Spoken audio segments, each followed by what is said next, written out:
Assalamualaikum warahmatullahi wabarakatuh. Nama saya Syahadani Sayardini dari kelompok 6.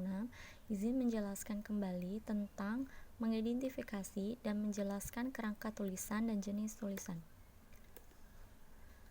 Kerangka tulisan merupakan rencana penulisan yang membuat garis-garis besar dari suatu karangan yang akan digarap dan merupakan rangkaian ide-ide yang disusun secara sistematis, logis, jelas, terstruktur, dan teratur. Jenis-jenis kerangka tulisan. 1. Berdasarkan perumusan teks. 1. Kerangka topik dimulai dengan perumusan tesis dalam sebuah kalimat yang lengkap, sesudah itu semua pokok. 2. Gabungan antara kerangka kalimat dan kerangka topik.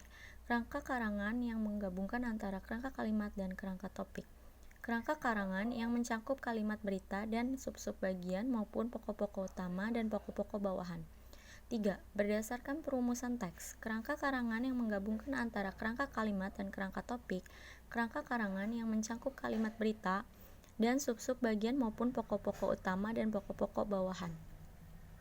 2. Berdasarkan bentuk karangan, karangan deskripsi. Bentuk karangan seperti ini banyak dijumpai dalam berbagai bentuk karangan, misalnya novel, cerpen, laporan, atau berita.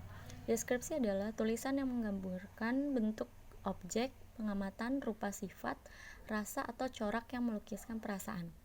Karangan narasi secara sederhana dikenal sebagai cerita, peristiwa atau kejadian dalam satu urutan waktu yang ada pula tokoh yang menghadapi suatu konflik yang berisi fakta atau fiksi. Karangan eksposisi, tulisan yang memberikan informasi, penjelasan, keterangan atau permohonan kepada pembaca yang dapat ditemui pada tulisan editorial, esai, petunjuk, penggunaan atau ulasan yang didasarkan pada perincian yang khusus dan cermat, pengeluaran, dan penggunaan contoh. Karangan argumentasi, karangan yang bertujuan untuk meyakinkan orang, membuktikan pendapat atau pendirian pribadi atau membujuk pihak lain agar sebuah pendapat pribadi diterima yang dibuat dengan menyusun alasan atau pembuktian untuk menunjang kalimat topik dengan memberikan penjelasan dan fakta yang tepat. Karangan persuasi, karangan ini bertujuan mempengaruhi pembaca untuk berbuat sesuatu. 3. Berdasarkan rinciannya, kerangka karangan sementara menjadi dasar untuk penelitian kembali guna mengadakan perombakan-perombakan yang dianggap perlu karena kerangka karangan ini bersifat sementara. Kerangka karangan formal. Proses perencanaan sebuah karangan formal mengikuti prosedur yang sama seperti kerangka non-formal. Tesisnya dirumuskan dengan cermat dan tepat, kemudian dipecah-pecah menjadi bagian-bagian bawahan, subordinasi dan kembangan untuk menjelaskan gagasan sentralnya. Pola penyusun kerangka karangan. Pola penyusun kerangka karangan terbagi menjadi dua pola, yaitu 1. Pola alamiah. Susunan alamiah dibagi menjadi 3, yaitu 1. Urutan waktu. Urutan yang didasarkan pada runtunan peristiwa kejadian. Contoh, topik riwayat hidup seorang penulis. 2. Urutan ruang. Biasanya digunakan dalam tulisan bersifat deskripsi. Contoh, topik hutan yang sering mengalami kebakaran. 3. Topik yang ada.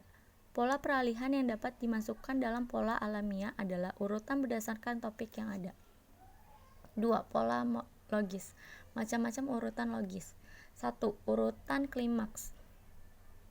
Urutan timbul sebagai tanggapan penulis. Contoh, topik turunnya Soeharto. 2. Urutan pemisah. Urutan yang berisikan pemecah masalah. Contoh, topik virus flu babi dan upaya penggulangannya. 3. Urutan umum, khusus pembahasan topik menyeluruh umum, lalu diikuti pembahasan terperinci khusus. Contoh, topik pengaruh internet. Langkah-langkah menyusun karangan. 1. Menentukan tema dari judul. 2. Mengumpulkan bahan. 3. Menyeleksi bahasa. 4. Membuat kerangka. Syarat-syarat kerangka yang baik. 1. Tesis atau pengungkapan maksud harus jelas. 2. Tiap unit hanya mengandung suatu gagasan. 3. Pokok kerangka harus dianggap dengan jelas. 4. Harus menggunakan simbol yang konsisten. Jenis-jenis tulisan.